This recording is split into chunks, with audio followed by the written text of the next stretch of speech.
my name is Ilana Earhart. I am the business librarian at Jackson County Library Services, and I am here to share with you today part 3 of Grantwriting, an intensive workshop series. So we're going to be talking about a few new topics today, and we'll go over what those are. I'm going to share some resources with you and share my screen, and we'll get started. And right here, we've got resources for the research that you might want to continue doing for the topics that we're going to talk about today, as well as resources at the library for finding foundations that are local and national, and all of the previous information that we've talked about.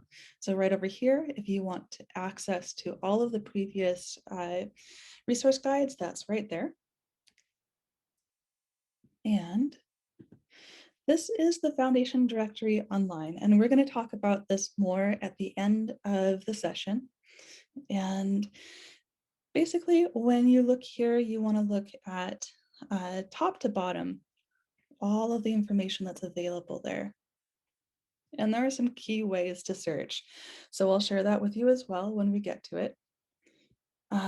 This, if you haven't had a chance to see it, is the information request form for the Foundation directory online. So in order to make it more convenient for you to use this resource, since it is not remote accessible, this form is a way for you to say exactly what it is you're looking for. I can do the search for you and send you the results. And we can also talk about it, about what the results were and how they work, how to use them. More than happy to share that information with you. Okay, so let's get started. And I'm going to go into here. There we go. All right, so introduction to grant writing, part 3, evaluation and budget. Foundation directory online will come at the end. So what are we talking about today? We're going to be looking at what is evaluation, looking back at logic models to help guide the work that we're doing. Where is your finish line? We'll have a question and answer break and activities.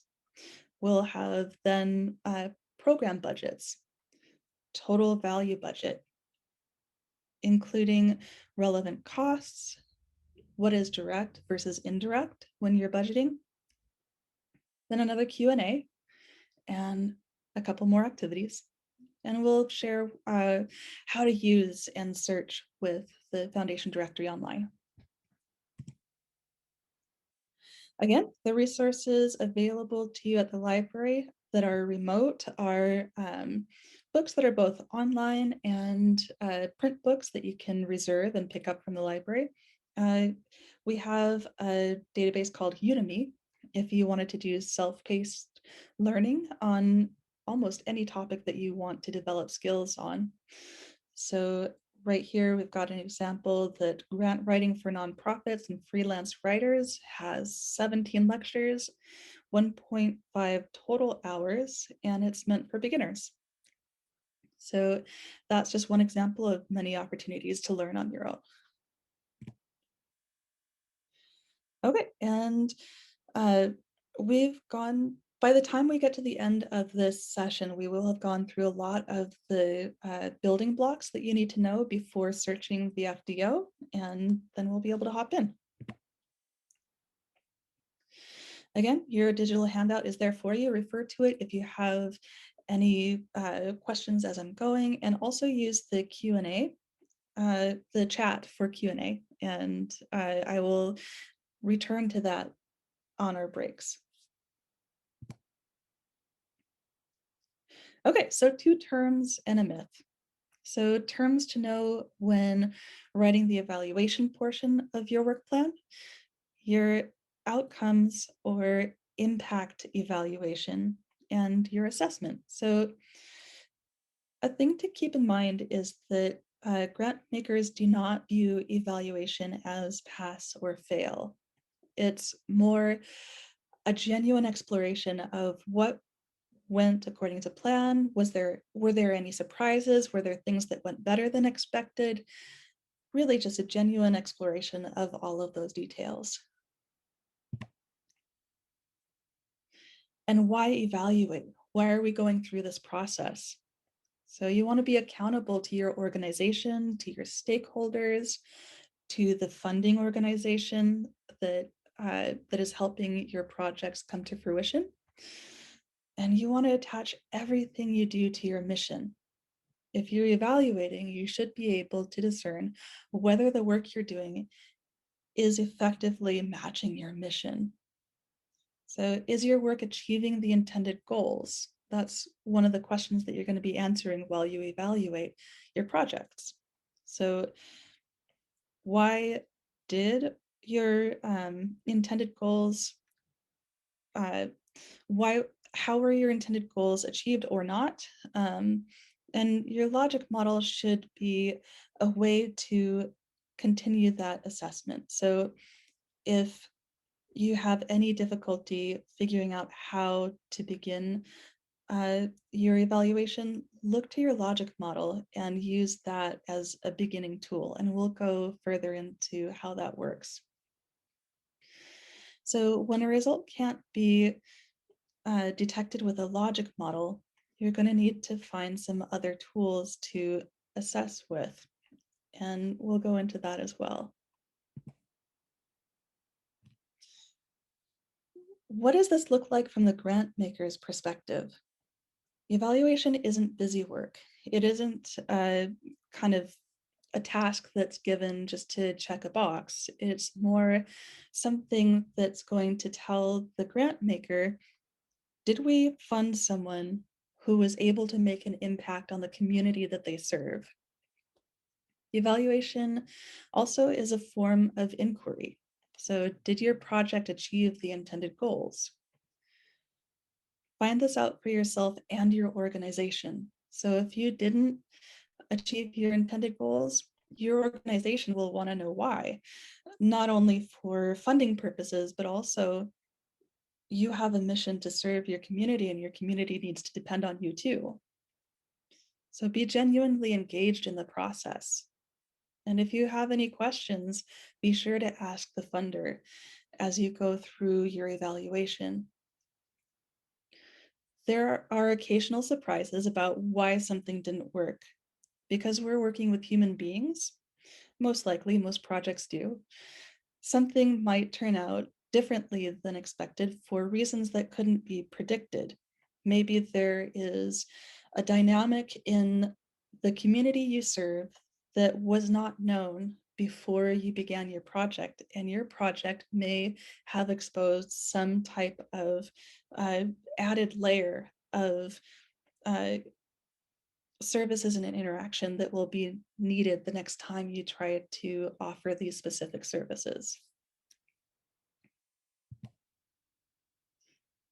So when you're building your logic model, uh, you can think about this in the example of moving to live closer to family. So when you're moving anywhere, like across the country, you're going to have a really similar kind of recipe that you're following. So you're going to have your goals, your outcomes, outputs, activities, and resources. So your ultimate goal, your mission, your goals should relate to your mission, is that the kids grow up with greater sense of familial identity. Your outcomes, you and kids develop closer family ties. Outputs, you're going to be looking for the date that you start your job. You will need to reserve a moving truck and enroll kids into the schools that they're going to attend. The activities, so the things that need to be done step by step in order to get there. The job and the house search, travel and accommodation search. And what are the resources that are going to make those activities possible? Create a budget, have a school schedule, and a work or industry timeline for when you're going to begin your job. as well as what is the weather like? Are you going to be able to get on that plane or hop in the car to go across the country? So, what is the funder's perspective of a logic model? So, oftentimes, this is a tool that funders are going to use in order to visualize uh, whether your evaluation of your project was uh, successful, and see how you used your resources. And also, when they're reading through your proposal, they want to see what resources you're planning on using and how they're going to be allocated. So things that they're going to watch for are your resources misaligned? So are there, I don't know, maybe 2 or 3 resources when they draw out a logic model representation of your proposal? Are there resources that don't quite seem like they fit in the right place, or more resources go to one activity than another, or there's an activity with no resources associated with it? That can be a problem. So is it redundant? So is there anything that's being done twice or 3 times and it's not necessary to be done that many times? And is there anything that you've acquired through partnership in order to do the project, which would be a really positive thing? So what's inside of the logic model? Your resources are your ingredients to get things done. Your activities are the work that's performed on a day-to-day basis. Your goals are your context evaluation. So your goals put the project in context. Your outputs are your deliverables or your benchmarks. Your outcomes are the change and impact that you want to make. And your evaluation is the result what you expected, or is it not? So an example of an outcome statement would be your, let's see, your outcome statement is the underlying framework for your evaluation statement. So after 1 year of community tutoring, 75% of LGBTQ plus youth in this program will have increased job seeking and professional skills to current expectations, as measured by Rogue Workforce Employment Readiness standards at the beginning and the end of the learning cohort. So this is something that we brought up in a previous workshop. And go ahead and think a little bit more about the statement at the top. So your outcome statement is the underlying framework for your evaluation statement. So whatever you intend for your outcomes to be, you should be able to track through to your evaluation. Okay, so outcome statement continued. So there's an acronym that I learned and I'd like to share it with you. So SMART, specific, measurable, aggressive, reachable, time limited. So let's kind of break that down. Do you have specific goals that can be measured, that are aggressive, but not so aggressive that you can't achieve them? So they're achievable and reachable, and they can happen within a certain amount of time. So that's all going to be really important to whether a funder sees through their uh, understanding of your proposal, whether you're going to be able to accomplish the things that you say that you're going to do. And how are you going to measure it? What are the tools you're going to measure with? And putting it all together. Make sure to visualize your evaluation. Set each scene to make sense of each step of the evaluation. So your scene goal is, what are your key steps and your finish line? Your actors, who will do the work? Action, what will happen and when? Setting, where will everything happen? And your props, what things, people, and other resources are needed.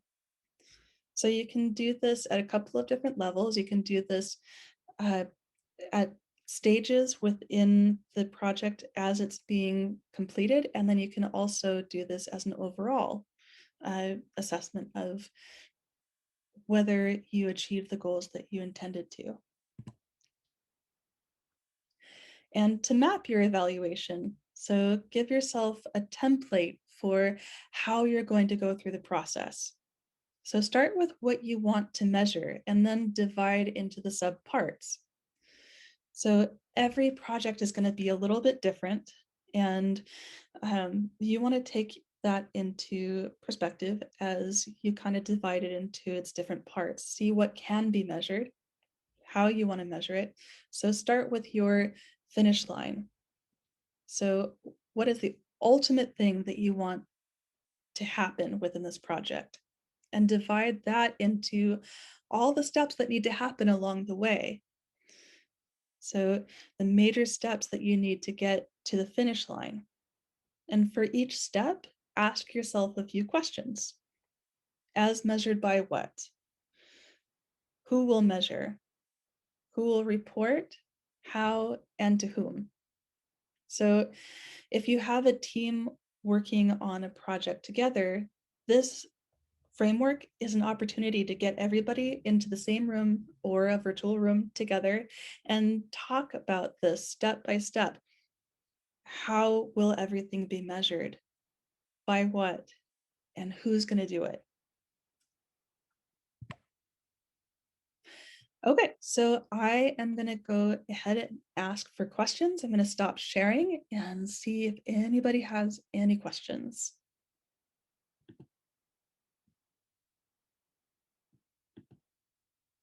I'm going to open up the chat, and if I see any hands raised, I would love to turn your mic on and hear what question you have.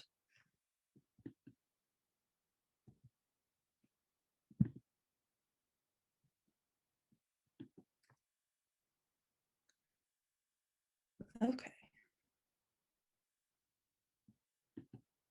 So I'm not seeing any questions quite yet.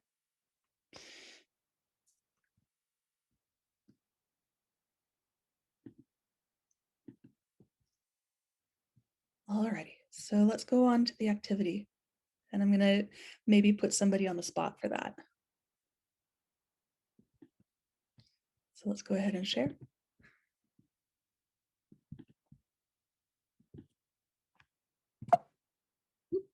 Here we go.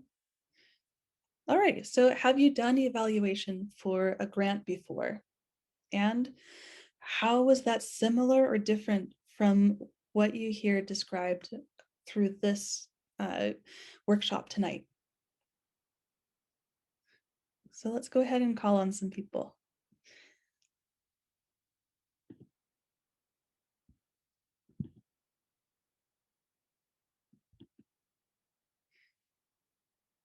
Okay, so I know that Serena is working on some projects currently, and you might be able to speak to some forms of evaluation.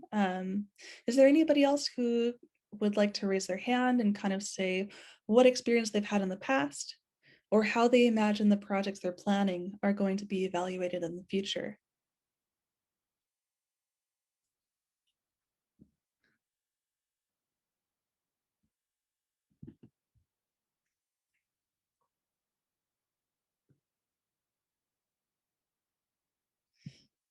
Okay, I'm going to do a really quick check-in. Can everybody hear me? You want to let me know in the chat that you can hear me? Okay, sounds good. So let's see. Okay, Serena, here we go. I'm happy to go. Everyone else is nervous. It's fine. So evaluations, I've mostly done like grant reporting, and for us, it's not been more of this like intangible thing. It's most of the projects that I've done reports for have been just like we did the project, like here is proof that we put the windows in the building, those sort of things. So it's fairly cut and dry in terms of like it's a physical thing. It exists now. And thank you so much for supporting our work. Okay, and that totally makes sense. Every grant that you report for is going to be slightly different. So there's a grant that I'm working on right now where I'm acquiring some books for a personal finance book collection at the library. And there are several details that they want, that FINRA wants from me. So like they want to know, how have the books circulated? What did I do in order to promote the collection? And a few other things. So it's pretty simple, like you're saying, Serena. Like, just answer the questions as best you can with whatever did or did not happen, or the expected or unexpected things that are known about the project as it wrapped up. I guess I could speak to the unexpected thing.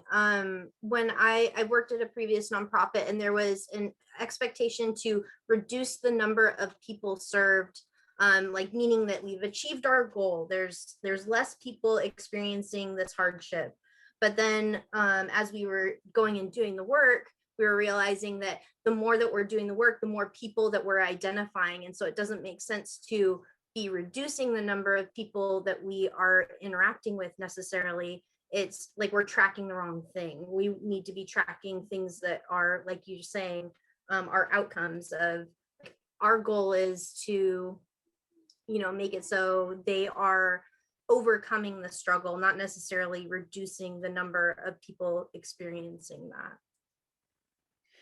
And that totally makes sense. I think a lot of people run into that type of unexpected engagement with their goals and the data that's collected, because maybe when you set out to achieve a goal, it makes sense to try and collect a certain type of data, but as, like you're saying, as you complete the project, that might not be the right data to show that a community is being served. And that's okay. That's an opportunity to contact the funder and say, hey, I think we should be measuring something else. Can we talk about that? And most likely the funder is going to be really grateful that you came to that conclusion and that you're willing to work toward a very genuine evaluation. So is there anybody else who's starting to have some ideas about what they might like to share? Okay. Yeah, and Serena's saying funders are typically excited for that type of feedback. That means that someone is really seriously engaged with the communities that they're serving and in a genuine way.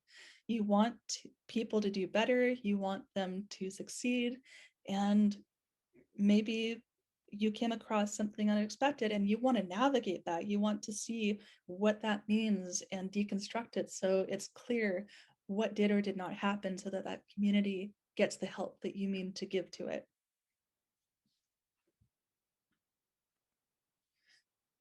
Okay, so I'm going to go on ahead um, to the second half of our conversation. And if anybody has any questions, again, please put them in the chat and we'll have another Q&A. If you have any questions at that time, I am more than happy to answer them.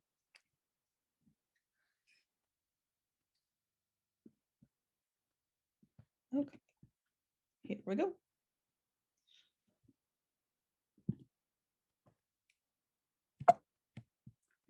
There we go. Okay, so let's talk about the budget. So this might seem like a somewhat scary prospect to try and figure out how you're going to report a budget that you're planning for, but we're going to go over all of the different things that you might need to know about, and also know that you'll continue learning as you go. So we're going to be talking about mission-centered budgeting. Everything that you plan to spend should serve the ultimate mission of your organization through the project that you're doing. Your mission should guide your organization, projects, and expenditures. So what should you be asking yourself as you go through this process? What resources are needed to complete the work plan? And we're talking about everything from like the big stuff that's really easy to know, all the way down to we're probably going to need pencils and probably going to need paper and maybe we need stamps, all of those different things. So how much will it all cost altogether? And where will the money come from? So it's not necessarily all going to come from the funder. And we'll talk about that too. What is your annual organization program budget? So your budget fits into every stage of the grant writing process. So get to know yourself as an organization, build true partnerships. So your partnerships are related to your budget because if you are partnering with other organizations, then you're probably sharing resources. And other organizations might want to provide an in-kind donation or a matching resource. And creating a plan around your budget will relate to the work that you're doing, and get to know the funder.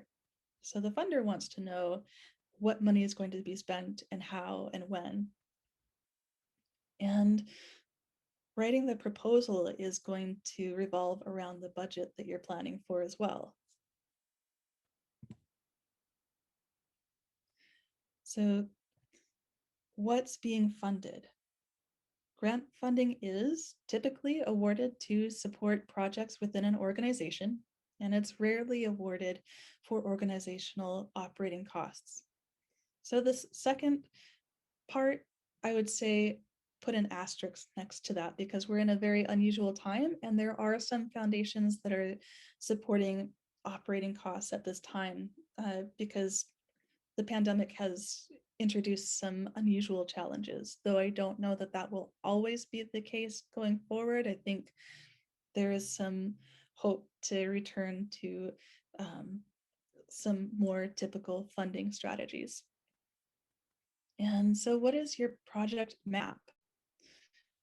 So what you see below project map is a partial visual of what your project fits into. Your project should fit into a program.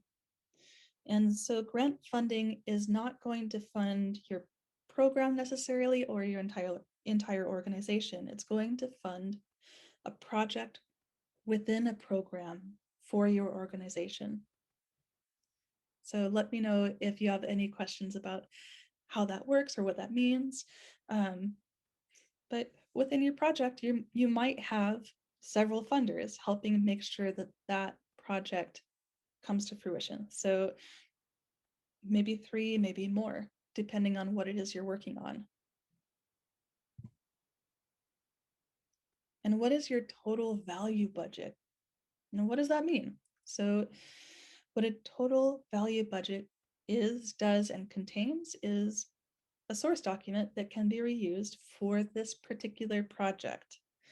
So make sure that whatever total value budget you're using, don't reuse that for a different project because the costs might not align in the same way.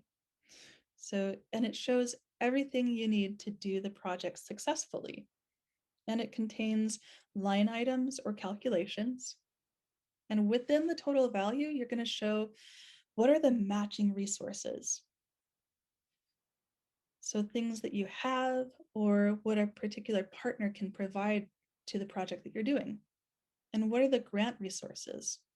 So grant resources are there to accommodate for things that are still needed. So let's take a look at what it looks like to create a line item budget. So here's a very, very simple example, very straightforward. You have the item or items. So maybe for a particular project, you need 5 computers.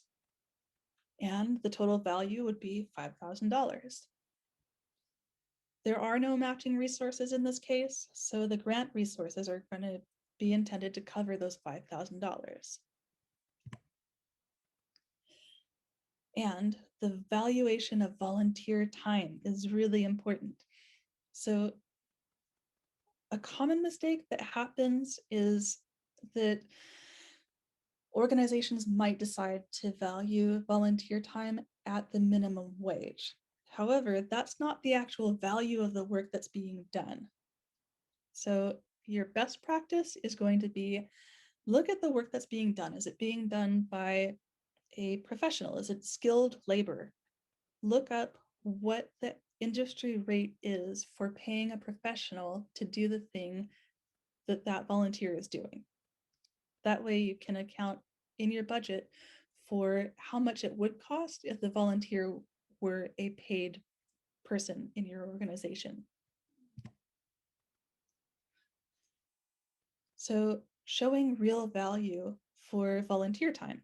So use tools like salarywizard.com to show the current annual salary for various professions.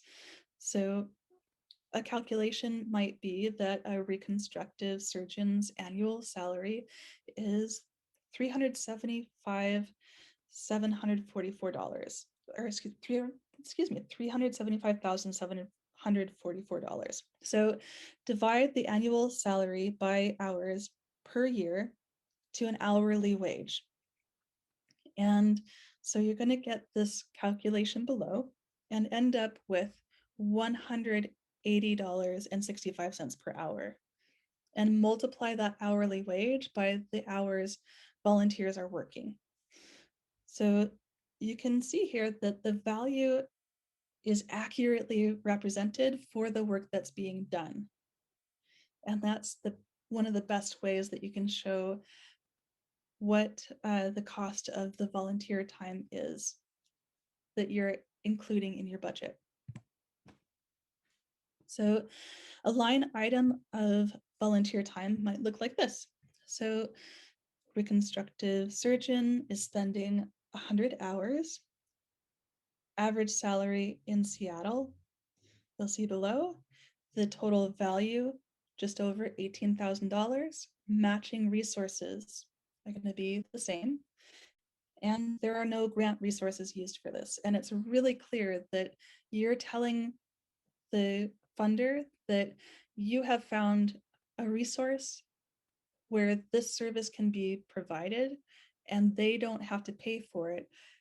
In other areas in your line item budget, you're going to show what you do need help with. So when positions are paid with grant funding, how are you going to address that? So document in hourly wages rather than full-time equivalent. That's going to be a much easier way to show the funder how much positions are paid within the time of the project as the project is being completed. So pay the going rate for the position, for your location, and as represented in the Bureau of Labor Statistics. And also take a look at salary.com. See what this person's work is worth within the industry that their labor belongs in. So what about employee-related expenses? So that's different for every organization. And it can become somewhat of a long list. So ask what EREs, or employee-related expenses, apply to paid positions.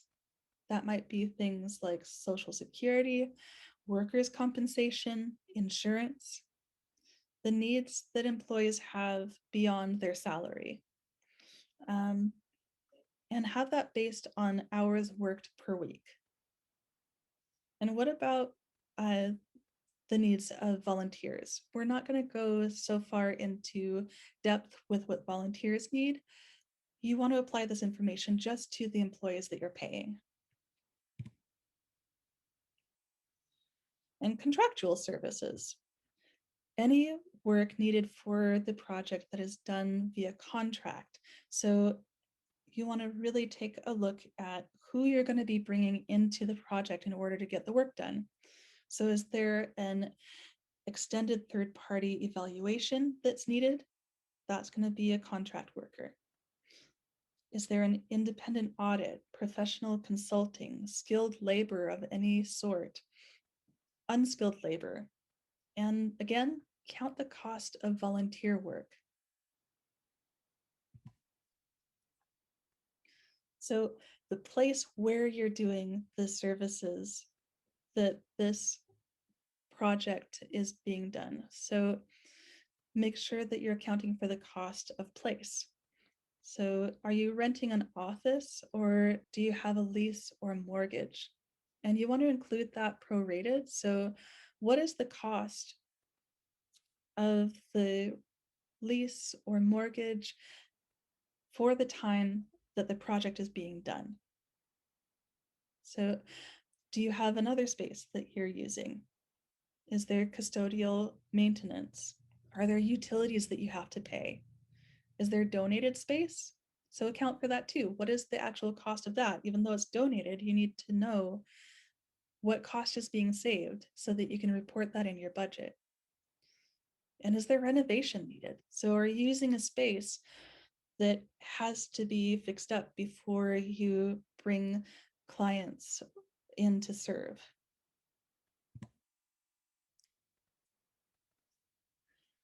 Okay, so in-kind cost reduction. That might sound like a kind of a big term, but basically if you're working with another organization or if you have to rent or lease a space and the person who owns that space is reducing the cost, that's an in-kind cost reduction. So your item might be after school computer lab space, and your calculation is going to show 150 hours for $100 an hour at market value. The total value is going to be $15,000, but they're not charging you that entire amount. So the matching resources are going to be listed as community center, and your grant resources amount, what are you asking for? You're asking for the remaining $4,500. And there's the grant resources source. So you're showing exactly where money is coming from and going to, whether you are paying for it through the organization or if it's coming from grant funding or an in-kind donation. So your rental equipment and your purchases. Remember a few minutes ago when we were talking about identifying all of the large and small costs. So consider what you will need. This will be different in every situation again. So are you going to need office furniture, office equipment, computers? And keep in mind that funders are all different. Some will not fund your equipment and others will only fund part. Some might be interested in funding all of that. It really depends. So be careful about each funder and read all of the information on their website, ask questions, be clear on what they will or will not fund. And your supplies and materials. So consider reaching out for in-kind and matching donations of things like office supplies, participant materials and supplies. So what do the people you're serving need in order to participate in the project? And to purchase books and publications. So what is in-kind? In-kind is a non-cash value of contributed resources. So that means maybe an organization sees that your project needs a certain number of chairs for people to sit in, and you don't have them. So that organization gives you chairs. That is an in-kind donation. Your matching funds are cash or non-cash. A partner pays for something. So again, another organization wants to help your project out. And maybe they do that by giving cash to the project. Or maybe they do that by paying for something that needs to be purchased. And is travel necessary? That's going to be another cost to account for. So are you traveling locally? If you are, go ahead and look at the uh, IRS resources for mileage rates. If you're traveling out of the area, take account of what the transportation, lodging, and food are all costing and what you project them to cost. So what are your other expenses? So be careful about the little things that will all add up in the end. So like telephone costs, advertising, postage, insurance, professional dues, printing, copying, and subscriptions. And maybe your project needs some very different things that are also minor costs individually, but will all add up. And then let's kind of look at what direct and indirect costs are. So your direct costs are all the costs that your project incurs. If you weren't doing the project, you wouldn't be spending the money. Everything listed in your project budget is a direct cost, as opposed to your indirect costs. So these are costs that are not specific to any one program. Indirect costs are made through keeping the organization's doors open. So these are important and you can't do your work without them. They're things like your overhead, your cost of administration and infrastructure. So how are you going to account for those? So one of the best ways to do that is to prorate all of those costs. You can divide them among the projects that are being done in the organization and calculate the dollar amount needed for each individual project. And report that for the specific project that you're requesting funding for. Another option, not as good, but also possible, is prorate and itemize in a separate section. So only if you can't include this information into the main budget would you want to include it in a separate section. And that's because funders are less likely to fund indirect costs when they're listed this way. So try to avoid the third option, which is negotiated or calculated percentage of direct costs. So this method really undervalues people and resources. So really try, if you can, to stick with the first option, to prorate each cost that your organization incurs per project. And anything else that you need to consider. So don't use a funder's example budget to plan your project.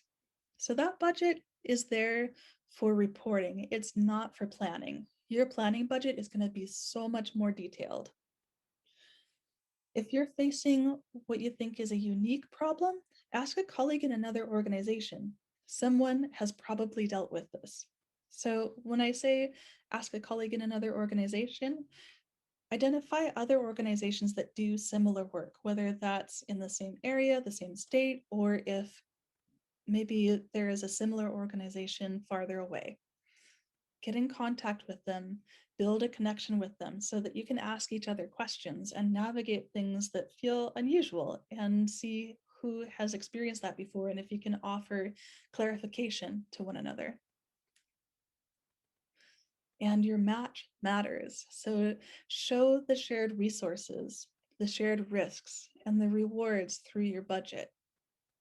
The things that other organizations share with you and that you share with other organizations should all be reported through the budget.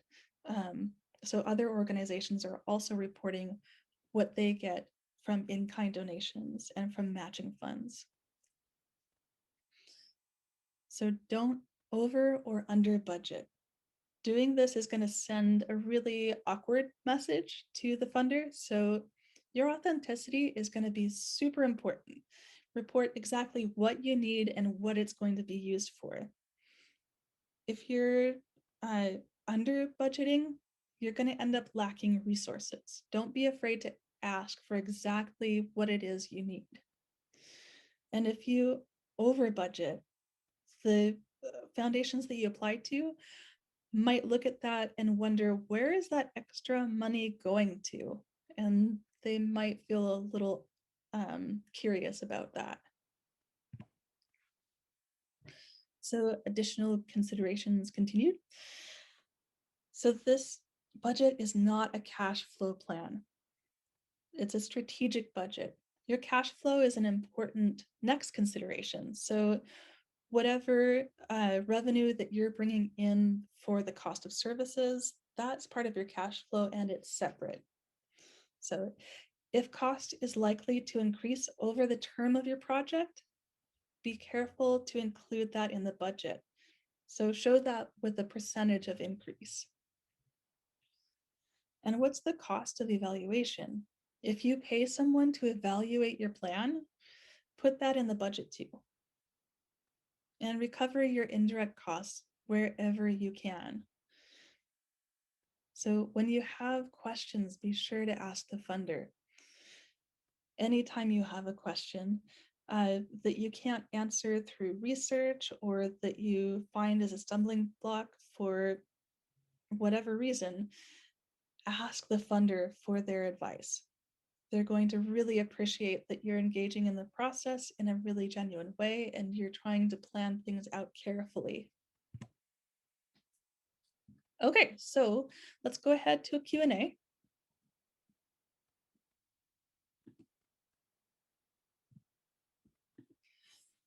So I'm going to head into the chat and see what's going on there. Okay, not seeing any questions in the chat. So here's a question for you. How many of you have built a budget for a project inside of a proposal before? So if you have, do you feel like you could describe that? And if you haven't, what are the things that were maybe unexpected that you learned today?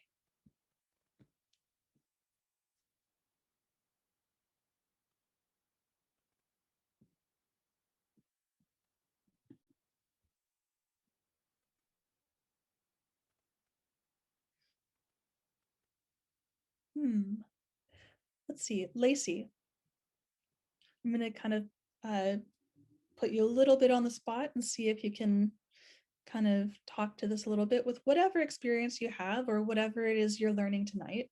So are you okay if I turn your mic on? Okay, cool. There you go. Hi. I don't think anything was surprising. I haven't had to like create a budget or anything for grants or really for any of the programs that I've been involved in while I'm at the nonprofit I am now and at the one I was at previously. All of those budgets were kind of created before I came along. But what I did appreciate is kind of offering some resources of how to come up with like certain numbers when you are looking at the budget and what a project may cost. I think that's helpful just even as a starting point. Okay, yeah, for sure. And also the information that I'm sharing tonight is a good opportunity for you to take back to any organization that you're part of or any project that you're working on and the people involved to see, could you work together in a brainstorming session to fill in all the blanks? Yeah, I agree. I think these will be really helpful moving forward. Thank you. Oh yeah, right on. So let's see, I'm going to take a look in the chat. Okay, I appreciated the direction to count volunteer hours according to industry salary standards, not to default to minimum wage. Yeah, for sure. Show the exact value of what it is you're getting from volunteer work. So let's see, I have not, and this is all very new to me, but very informative, especially the piece about the employee's salary being included and how to base that. Okay, very cool. So I'm going to go back to sharing a little bit, and we're going to go on to some uh, activities. I think we answered a little bit of the activity questions, but we'll continue forward. So again, have you created a project budget before? What budget information was discussed that was new to you? So go ahead and keep thinking about that. And you have the slides in the links that were shared earlier. So if you want to return to any of this information, you can. And there will also be a recording shared online. So are there best practices you would like to incorporate into your future budgets? So keep that in mind. How would you like to change or update the practices that you already have within your group or your organization? Okay, so let's go ahead and take a look at the Foundation directory online. I have it set up, and we'll go ahead and take a look at what is in the FDO and how to search it. And we'll take a little bit more time with that next session as well. So you'll get additional time to take a look. And we're gonna head, whoop, yeah. Got a little panel from Zoom that pops down sometimes. Okay. So I want to give you a chance to kind of see what this looks like and how it works. You're going to see the first thing that is the most prominent on the page is the search bar. So I would not suggest using this initial search bar. It won't have all of the information that you're going to need to begin searching. So to get some better results, go into your advanced search and filters. And in the subject area, go ahead and list what is the thing that you're looking for funding in order to do. And you've got a drop down. So this drop down I found is very, very useful. And it also can help you understand like how is the work that you're doing being categorized within the view of funders. So if you're in education, take a look at that drop down. Who is it that you're serving through education? Is it adults, early childhood education? Are you trying to fund some specific education services, management? And the list goes on. And you can get pretty specific depending on what it is you're doing. And then your geographic focus. Where are you doing this project? So if that's in Oregon, then go ahead and say Oregon. You can also be as specific as a region or a city. So I would say stay as broad as you can with your geographic focus if you want to find a large number of funders, and narrow down if you want to start limiting. So I'm going to do an example search. I want to do arts and culture. Let's see. In the humanities. And I could make it more specific by adding or subtracting any of these. And I'm going to say I'm doing this in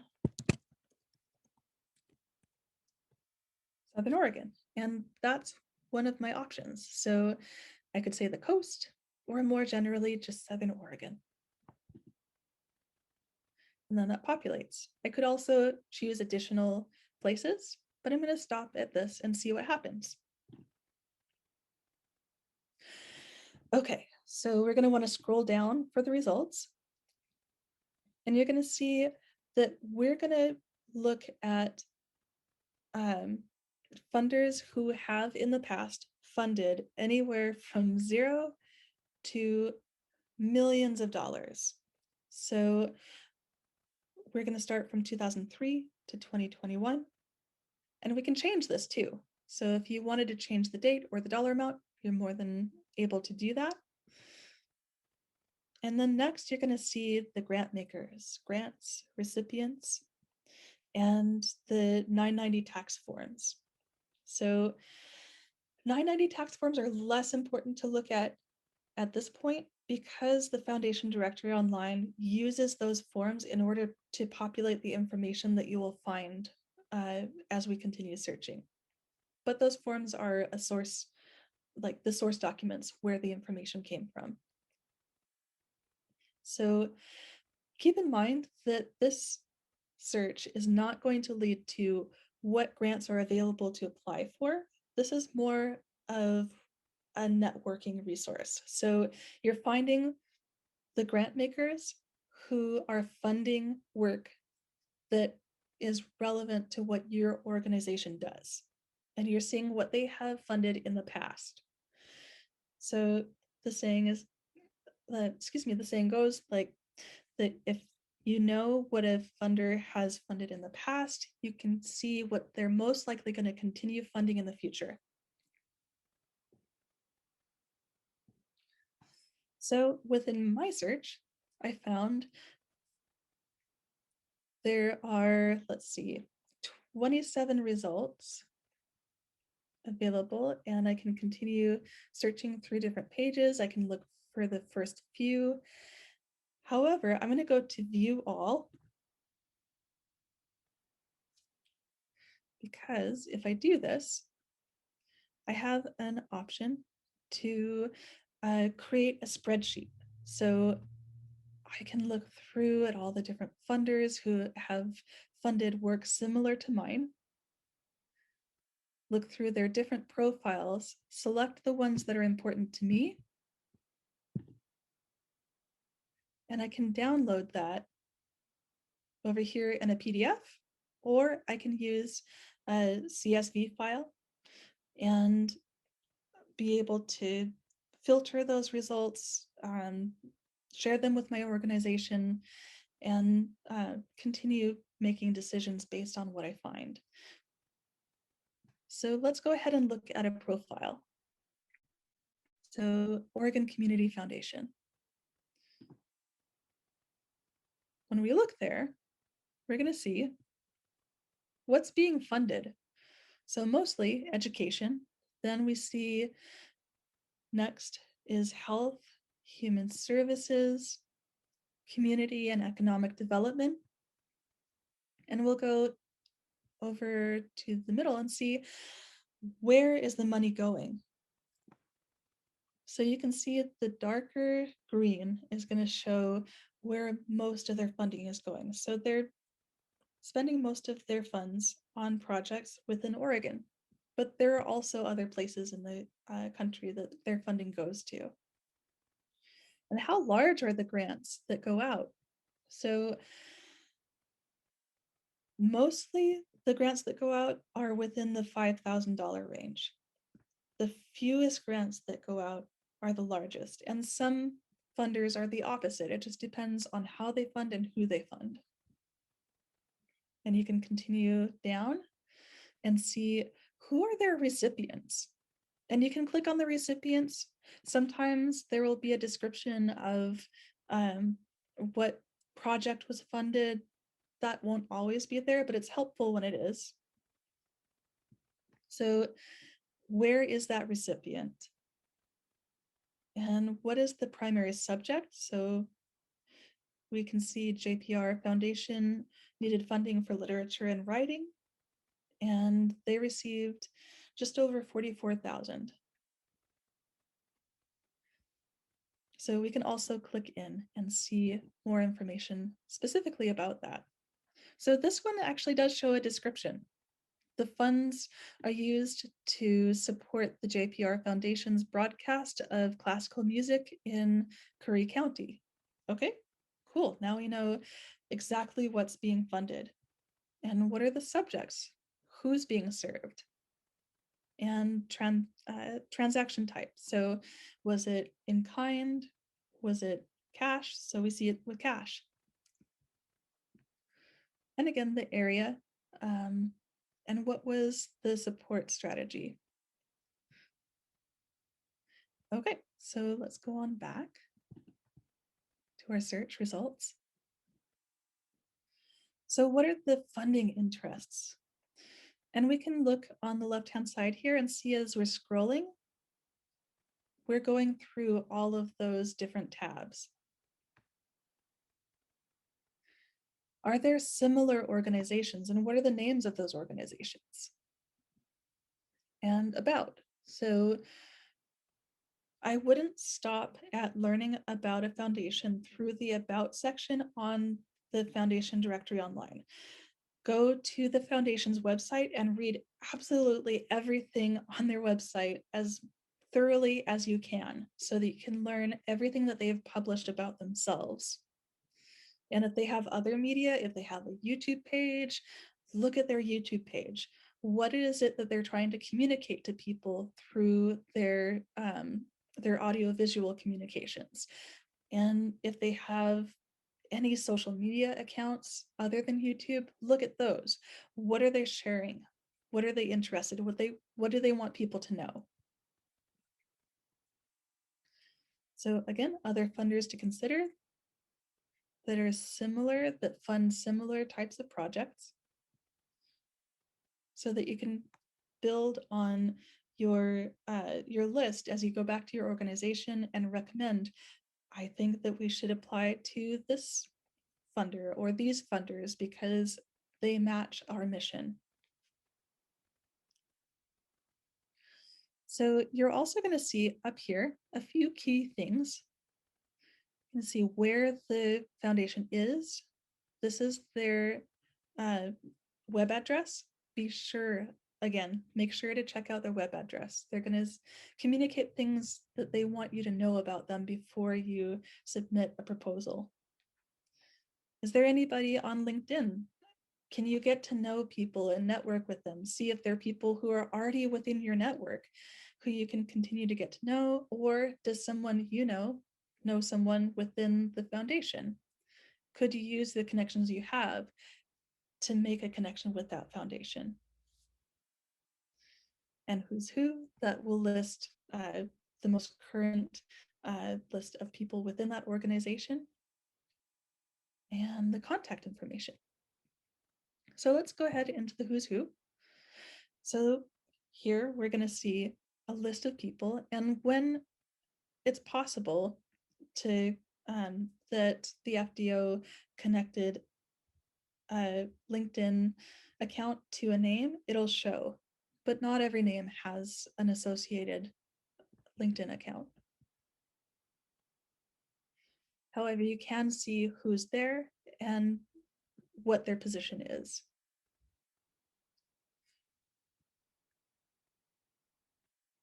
Okay, so I want to answer any questions. This was a really brief overview of what this database does. So I'm sure that there are probably questions. Let's go ahead and stop share. And so if you're curious about using this database, is there anything that you're not sure how to use or how to navigate it? I'm more than happy to answer those questions.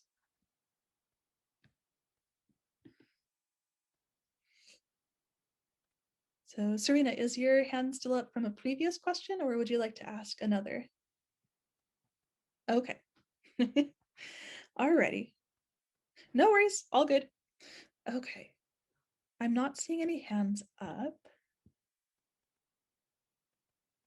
Okay, awesome question, Karen. This database is what we call not remote accessible, unfortunately. And what that means is you can get access to it through the library, but you won't be able to access it from home. So that's part of our contract with Candid. Candid is the kind of umbrella organization that manages the foundation directory online. However, in the links that I shared at the beginning of our session tonight, there is an information request form. If you don't have time to come into the library, fill out that form and I will respond to it. I'll do the research needed to get you the information that you need. And we can book an appointment.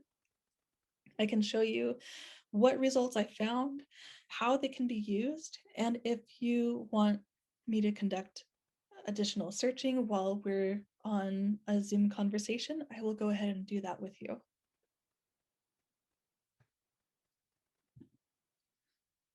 Okay, cool. So are there any additional questions?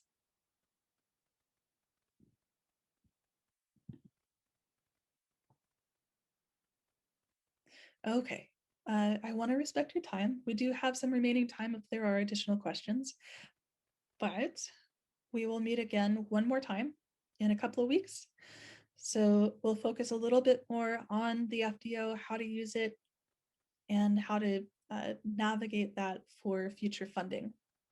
All right, I wish you all a beautiful night and we will see each other again soon. Be well.